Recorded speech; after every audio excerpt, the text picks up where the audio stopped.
Hello everyone, welcome to my blog. हा blog आहे शनिवारचा. आज मी फक्त बनवणार होते खिचडी. का ते पुढे मी सांगणारच आहे.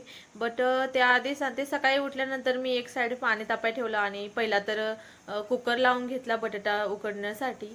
आणि इथे ब्रश करत होते. ब्रश करून कंप्लीट झाला आणि दररोजच्या प्रमाणे मी इथे पातेलं ठेवलं, त्याच्यामध्ये पाणी ओतलं. का तर माझं जे पोट आहे ते म्हणजे चरबी खूप वाढायला लागली पोटाची. तर त्याच्यासाठी मी दररोज आता चहा पूर्णपणे माझा बंद झालाय आणि मी काय आता चहा वगैरे जास्त घेत नाही. घेतला तर कधीतरी चुकून.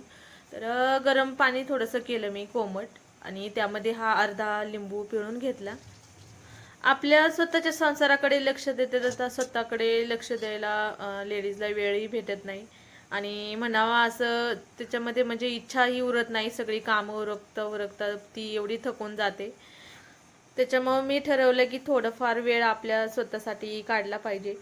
इथं मी कोमट पाणी पिले ते आणि त्यानंतर माझी बाकीची कामं सुरू झाली. तोपर्यंत कुकरही झाला होता.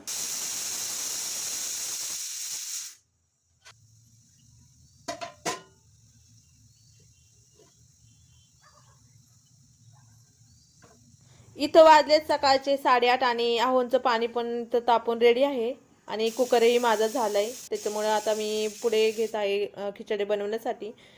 मी एकदाचे जास्तीचे असे शेंगदाणे भाजून ठेवत असते, म्हणजे जेव्हा पाहिजे तेव्हा आपण घेऊ शकतो. आताही तेच केलं आणि शेंगदाणे असे मी छान असे वाटून घेतले. दरवेळी खिचडी मी वेगवेगळ्या पद्धतीने बनवत असते. म्हणजे आज जी आहे ते बटाटे उकडून ते ॲड करणार आहे खिचडीमध्ये. आणि दुसरी जी पद्धत आहे ती म्हणजे छोटे छोटे काप करायचे बटाट्याचे आणि छान धुवून ते तुपामध्ये परतून घ्यायचे आणि त्यानंतर आपण खिचडी बनवून घ्यायची. अशा दोन पद्धती मी यूज करत असते. तर आता मी हिरव्या मिरच्या घेतल्यात, या खूप तिखट मिरच्या आहे आणि आमच्या घरात कुणीच तिखट खात नाही. दिवाळीवरून आईकडून येताना या मिरच्या मी घेऊन आले होते. हिरव्या म्हणजे त्याला असं काळपट कलर आहे आणि तिखट असतात ह्या मिरच्या, ज्या काळ्या असतात, काळ्या पाठीच्या मिरच्या असं म्हणतात त्याला. तर खूप तिखट मिरची, त्याच्यामुळे मी इथं थोडीशीच यूज करणार आहे. दिवाळी होऊन आता 15-20 दिवस झाले, तरी पण माझ्या मिरच्या एकदम छान आहेत, कारण त्यांना व्यवस्थित मी असं पिशवीमध्ये स्टोअर करून ठेवले.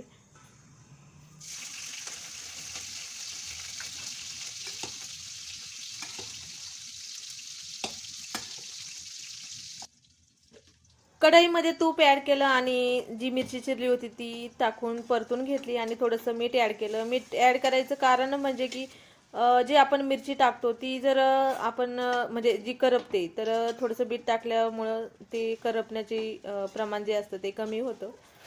तर रात्री मी ही साबुदाणा भिजवत घातला होता, तर छान असा आज फुलला होता. माझी खिचडी इथे परतून होत आली, तरी अहो आणि मायरा काय अजून उठलेले नाहीत.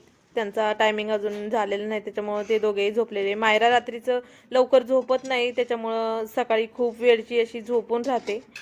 आणि हे बटाटे मी आता त्याची वाफ काढून घेतली मी. त्यातलं गरम पाणी जे असतं ते ओतून दिलं आणि थंड झाल्यानंतर मी ते सोलून घेणार आहे. बटाटे थंड होतात तोपर्यंत इथं खिचडीची एक वाफ मी काढून घेते आणि तोपर्यंत जे भांडे पडलेत सकाळपासूनचे थोडेफार, तर तेही मी इथं वॉश करून घेते. म्हणजे नंतर जे कामं असतात उरकायला थोडीशी हेल्प होते. आणि दररोजच्या प्रमाणे म्हणजे आमचा सोबतच नाश्ता होतो. हे दोघांची झोप होईपर्यंत माझं म्हणजे स्वयंपाक होऊन किचन भांडे जे असतात ते मी कवर करत असते डेलीचे, म्हणजे त्यांच्यासोबत छान असा मला नाश्ता करता येतो. आणि आजही तेच झालं, यांचं अजून काही झोप वगैरे झालेली नाही आहे. मायराला तर खिचडी खूपच आवडते, त्याच्यामुळं मी काही आज तिच्यासाठी स्पेशल असं काही बनवत बसणार नाही आहे. खिचडीच ती खाणार आहे. तिच्यासाठी पण थोडीशी आता जी आमच्यासाठी बनवली तीच मी खिचडी आता तिच्यासाठी देणार आहे खाण्यासाठी. आणि थोडासा बटाटा ठेवणार आहे तिला. वेगवेगळ्या पद्धतीने मी बटाटा खायला देत असते.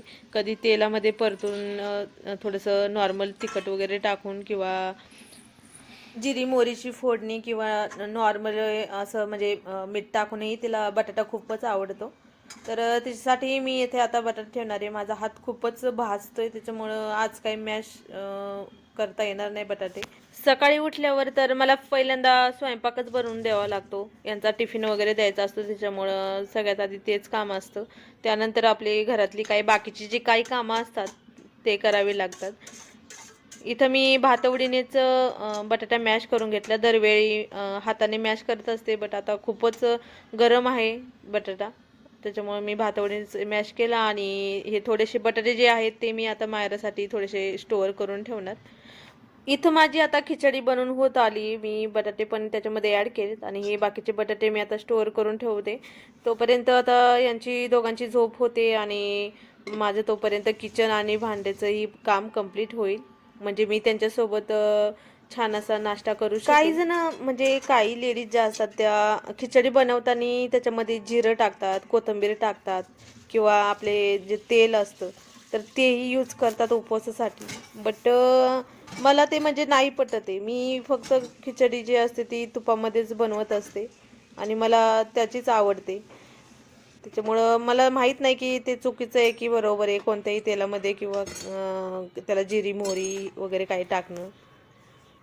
इथं मी आता छान असा किचन वॉश करून घेते, म्हणजे नंतर माझे बाकीचे जे कामं आहेत ते मला उरकता येईल. दररोज असं क्लिनिंग करत नाही मी, दररोज थोडंसं पुसून वगैरे काढत असते. डेलीचं काही खराब वगैरे जास्ती होत नाही, पण 2-3 दिवसानंतर असं म्हणजे पाण्याने मी पूर्ण वॉश करून घेते. किचन वट्टा वगैरे सगळीकडं क्लीन असं करून घेत असते.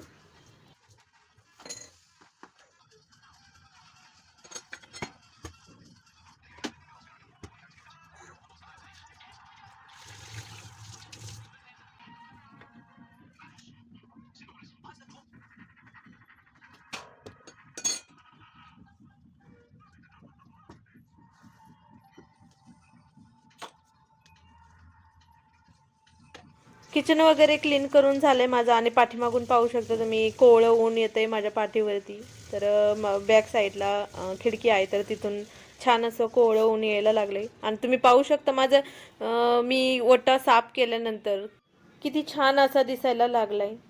चला तर आता नाश्ता करून घेतो आणि त्यानंतर माझी जी काही बाकीची असतात कामं ती मी कव्हर करते.